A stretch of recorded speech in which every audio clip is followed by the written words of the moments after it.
Because there's no better way to discover a new country than through their food. Today we are doing a food tour here in Singapore that's gonna take us literally from street food to Michelin Star restaurant. So if you're hungry, this is your warning. Go grab a snack right now because we're going to be eating a lot of food today.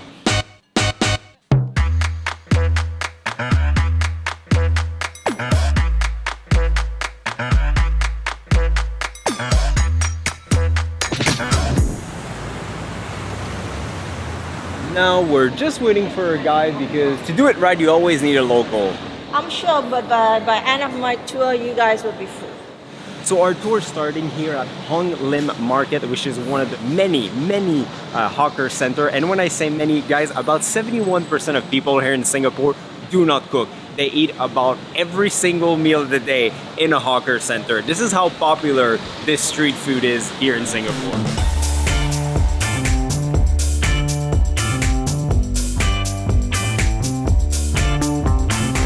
So this is Tai Wa pork noodle, sorry for the pronunciation. They have two locations in the city, and the other location, which they both serve the exact same food, the other location actually has a 1 Michelin star, which is so impressive to see because you're used to those very fancy looking restaurants, but this is just street food, but it can be as good. So we have 2 tour guides with us. The line is super long there. There's barely like nobody in any other kiosk, but this one probably because it's so good. She's in line there, and we're at a second one here for some curry chicken.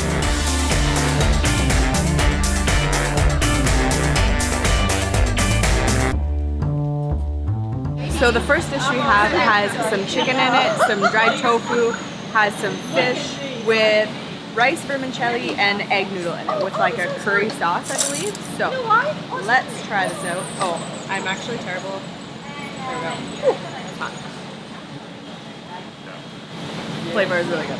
That's really good. It has like a coconut milk base too. It's like 9.45 too, so a bit far from what we're used to for breakfast, but you know what? I enjoy it. So first bowl was super good, and this kiosk doesn't actually have a Michelin star, but they actually have like the Michelin bib, which is just like the category below the first star, which is still pretty impressive.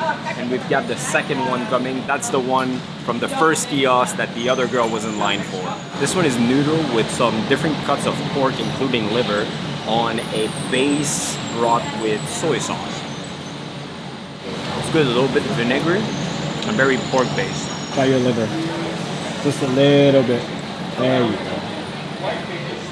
It's liver. Yeah, tastes like liver. It's supposed to. Not your No, favorite. I don't like liver.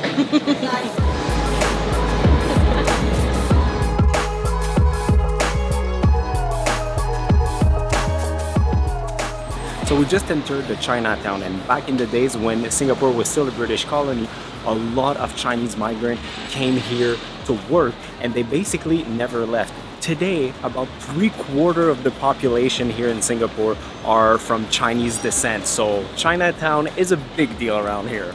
I'm excited because for the first time today it looks like a sweet shop. Our first time. It's so light, like not at all. Chiffon Lighter is than French sponge cake even. sponge. Yeah. It's really good. It does. It just tastes like a vanilla cake. So pandan cake. Okay. I really like the texture. Like Tracy said, it tastes a little bit like a vanilla cake. And basically pandan is a local plant, and they call it their local vanilla. So makes sense. It's really nice. Here's some fun fact, because it's a friendly channel. If you're an adult, you're gonna understand my terms, and if you're a kid, don't worry about it. So this street here was actually the red light district back in the days.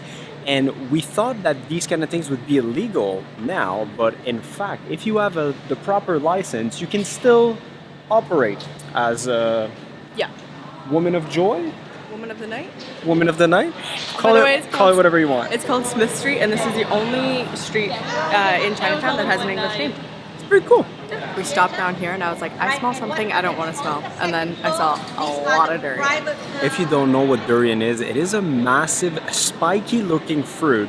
Very popular in Asia, but it is the most stinky fruit in the entire world. A lot of people don't enjoy the taste at all. And fun fact, in a lot of hotels and public places in Asia, there's literally signs in the window saying, "Do not bring durian inside of my building. This is how much it stinks." So we are not eating durian in this store, but don't worry, Tracy and I will be back later to taste it, right? No. 100%. We will. No. I promise it.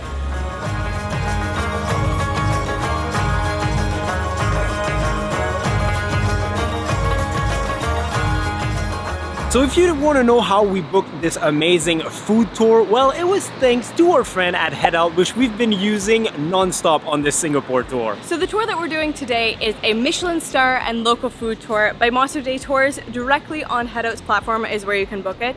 We are going to try a Michelin Star dish, which I'm quite excited about, and try some other local food tours, as the name of the tour says. This is gonna be in Chinatown, so hopefully we're gonna look at some temples, maybe some monuments. I don't know what's in store, but basically we're gonna get a free guided tour during our food tour. So if you want to book this specific tour, or literally so many other activities, including like Universal Studios, going up the Marina Bay, the Ferris wheel, the Singapore Flyers. Or what about Disneyland Paris that we did a couple That's years true. ago? That's also on the platform, so we're gonna put their information down below, and make sure to use our code Manny8 for This- an extra 8% off on top of whatever discount Headout already has Yeah. on the platform. So once again, make sure to use the code and the link down below. You're gonna save so much money and have so much fun on your next adventure. So this was the Buddha Tooth Relic Temple here in Chinatown. It is a beautiful building. It was actually built in 2007. So inside it's truly like a mix of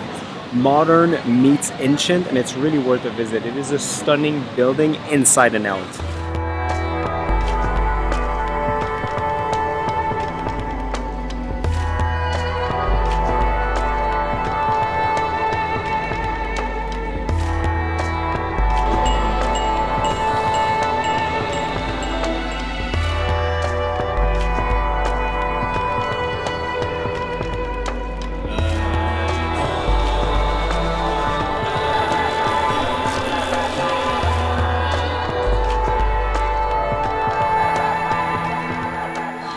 So this is Tian Tian Hainanese chicken rice. This is another one that is in the Michelin Star guide, and just look at this.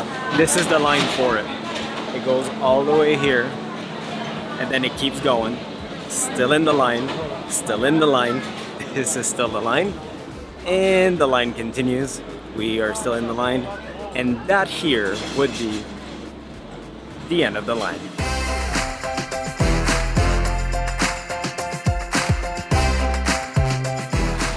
And for locals, what we do is we go on full on with the bones and everything inside intact, because the whole chicken gets dunked in. So this meal is basically poached chicken with rice, and like I said, this one is in the Michelin Star guide. It is well known around here if you look at the size of the queue, and basically, well, Tracy is really good. And on top of being inside the Michelin guide, the chef of this booth actually was able to beat Gordon Ramsay in a cooking contest, so you know. His first lesson, chicken rice at Maxwell Market's Tian Tian chicken rice. Even the rice on its own is absolutely fantastic.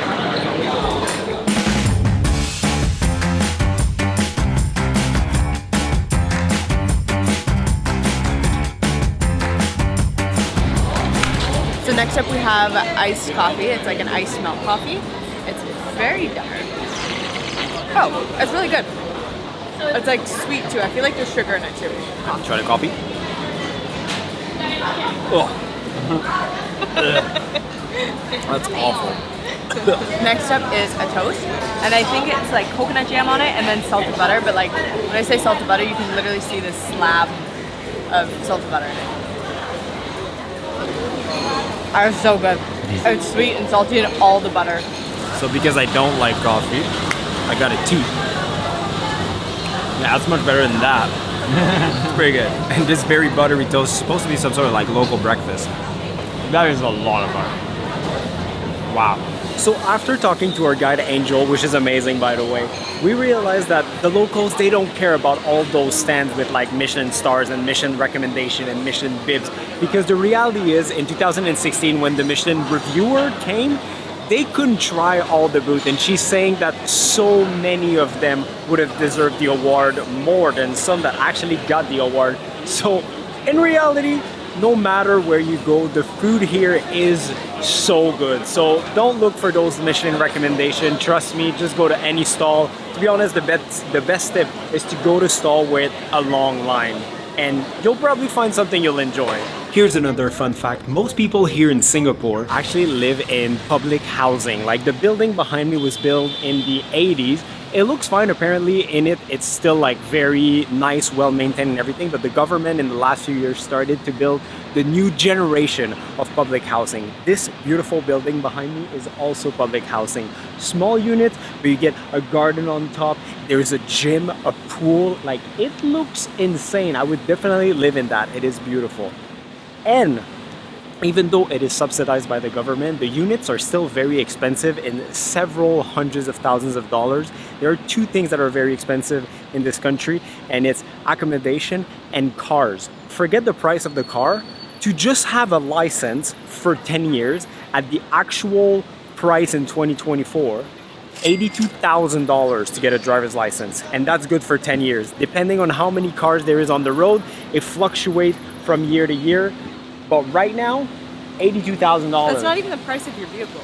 That's Your insane. vehicle's on top of that if you want to buy a car. Yeah, and most cars, she's saying, are like $80,000 to $90,000 for, you know, your average Toyota Corolla kind of thing. So even though we learned that the, you know, Michelin recommendation and everything are not the most important thing here on the street food scene of Singapore, this time we are going to a stand that actually has a Michelin star. No recommendation, no bids, Actually, a real one star. Michelin star. And this is going to be our first ever Michelin star meal. It's a big deal. It's a big deal. Michelin Star, here we come. So welcome to the Chinatown Market, the largest hawker center in the entire country of Singapore. There's 277 stores, and once again, the one Michelin star hawker kiosk is here. The first kind of street food vendor that ever got a Michelin star in the entire world. So it's quite an accomplishment.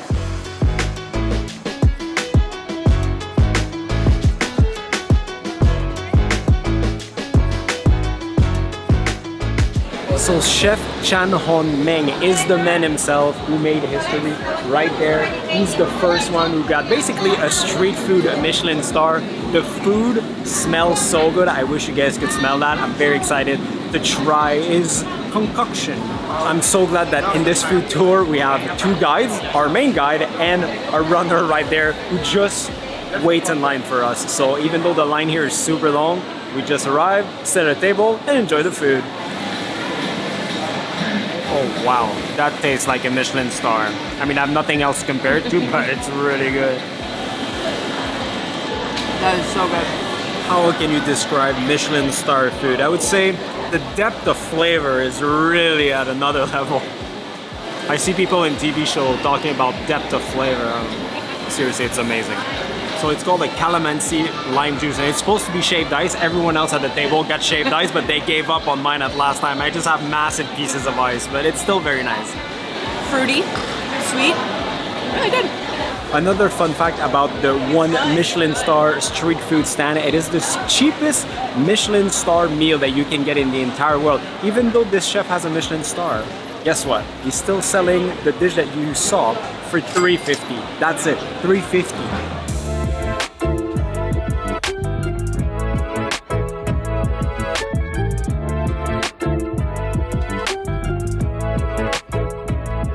For our last stop on this food tour, not in this video though, so don't go anywhere. We are at An Chin, who makes basically spring rolls. Apparently they're very good because, believe it or not, she's also in the Michelin Star guide. Okay, ready? Oh no. Why is it good? Explain to me the depth It's just good. of the flavor and Oh my god. Just like Tracy, I can't explain the depth of the food, but it's really good.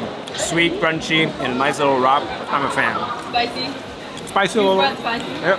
So this food tour is done. Very fun, full of variety. I'm a big fan of it. But now we're gonna do our own mini food tour. But first we need a break. Actually, Tracy really needs a break. She's a little full. We're gonna go a little walk first, and we'll see what the rest of the day has for us. That's full Tracy face. Yeah. Thank you for participating in this vlog.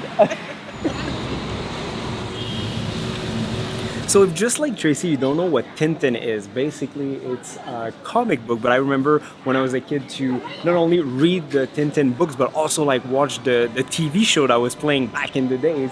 But basically here in Singapore, they have the largest Tintin shop in the entire world. It's super nice inside. And even if you don't know what it is, it's worth a look because it's beautiful.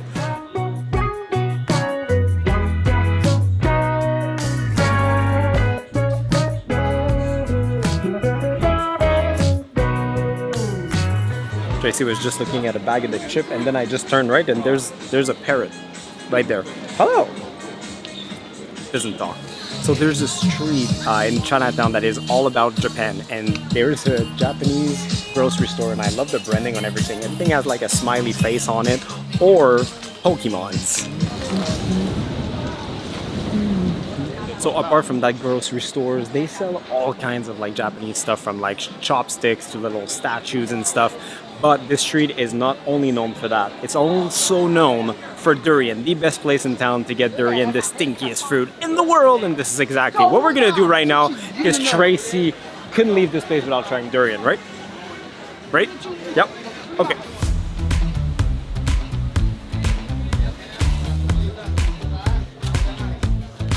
So he told me that this one is a little bit sweeter, so because it's our first time, this is what we need to try. And he said, go sit, gloves are on the table, don't touch that with your hand apparently. This is what it looks like. We just opened a Sprite just in case.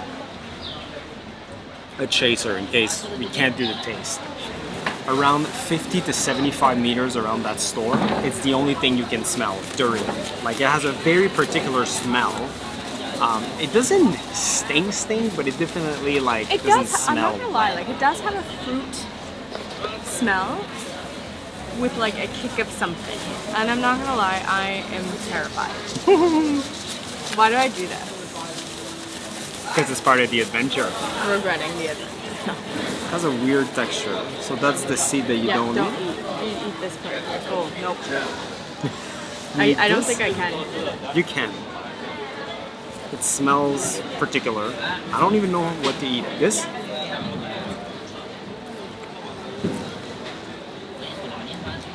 I wish I could not do a face. I can't. I don't know how to describe it. It doesn't taste like fruit. It tastes like something savory. Try a tiny bite. Just a little bite here. It's not as bad as you think. I don't believe you. I swear. I'm like nauseous right now just looking at it. Adventure. That is the tiniest bite ever. It's definitely on the savory side. I'm trying to explain what it tastes. The closest thing I can describe this would be like cooked onions. It tastes like cooked onions. Like sweet cooked onions. Sweet cooked onions, like caramelized onions. That's what it tastes like. And the texture is just like mush. I don't like the texture. So texture for me is a big thing on top of everything else. So the texture for me is like I can't get past that. Apparently it's got like the best vitamins for you ever in it, to be honest. Here's the thing, it's really good for you. It's very rich in like antioxidant. It's very, very good. It's just like I can't see myself taking like big bites of that like it was an apple or something like that. A lot of people love it. Yeah. Some people like it. And I don't hate it, but I don't enjoy it. Fair enough? Fair enough. Also here in Singapore, like durian is quite expensive. Like this thing was $12, but they have like very high quality durian. Not sure what the taste difference is, that we're going up for the same size at $58. So this shop pretty much only sells durian, and they are thriving, but durian is a pass for us. Yeah. I'm glad we tried it though. Everywhere you walk in Singapore, there are those beautiful murals that truly, I don't know, add a little bit of color to the city, which is super, super nice. Super duper nice. Super, super, super nice. I would say super, super, super, nice? super nice. Super Super, nice. super nice. Yeah. My husband might divorce me. This should be illegal. He's gonna divorce me. Stop following me. I do not associate with people who wear flip-flops with socks in their flip-flops. So we are no longer in Chinatown. We actually just showed up here in Little India because actually Singapore has a massive Indian population. So doing a food tour without eating Indian food would literally be disrespectful. So here we are back at Tikka Centre. I say back at it because we've been here every single day that we've been here. It's just on the edge of Little India. So they have a ton of different food and not just Indian food. So we're gonna look around and see if we can get something different this time. Because we always get the butter chicken and it's really hard. I still think we're gonna get one portion to share. We'll see. When she says different, yes, different Indian food, but still Indian food because this is the best kind of food.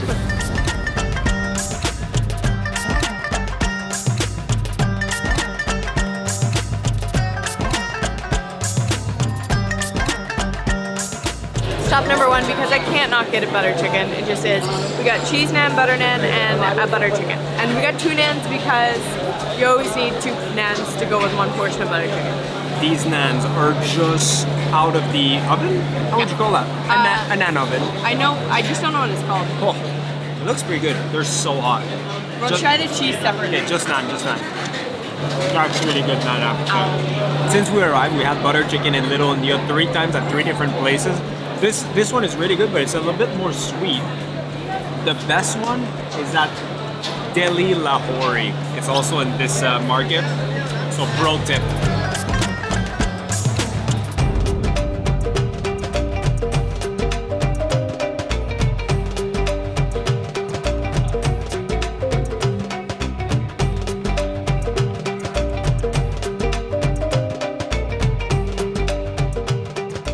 Second stop, we have, how do you call this again?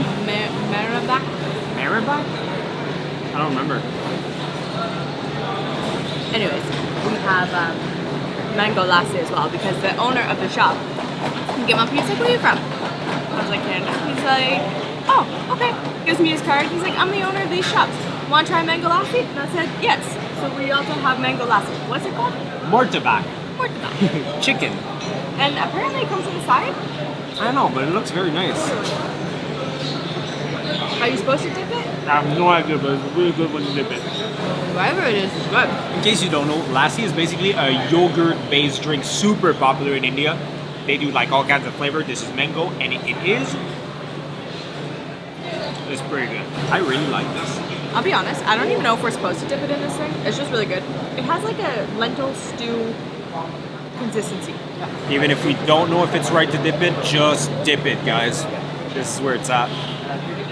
Something that I actually didn't realize is that the new generations actually don't want to carry on what their parents started with these food stands. So they're all kind of, I think they're all gonna disappear like within the next generation or 2, which is really sad because some of the food in there is some of the best food you can get. But at the same time, it also shows that like times are not as hard as like a few generations ago. True, but like Angel was saying, like 71% of the population actually lives off the hawker food. So I feel it's gonna be someone might jump in. Who knows? I don't know. There's gotta be something. People like to eat it, but people don't want to make it. Yeah. So I think there's gonna be a big generational change in the next few years. But anyway, that's it for us. And until next time, to you guys. In the next one.